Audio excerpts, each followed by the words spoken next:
कि यदि आपका मन अच्छा हो तो कोई भी कुदृष्टि आपको किसी भी प्रकार से हानि नहीं पहुंचा सकती। आंधियां भी केवल उन्हीं घरों में धूल भर पाती है जिन घरों में खिड़कियों के पर्दे दुर्बल होते। बवंडर भी केवल उन्हीं दीवारों को गिरा पाते हैं जो नींव से कमजोर होते हैं। और आपके व्यक्तित्व की नींव है आपकी सोच, आपका दृष्टिकोण।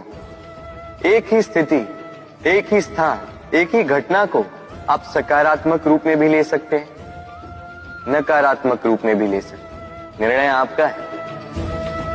इस संसार को जैसा सोचोगे वैसा ही पाओगे। इसलिए स्मरण रखिएगा, अपनी दृष्टि नहीं, अपना दृष्टिकोण संभालिए। क्योंकि जैसा कहा गया है, इस संसार में बुरी दृष्टि का उपचार तो है,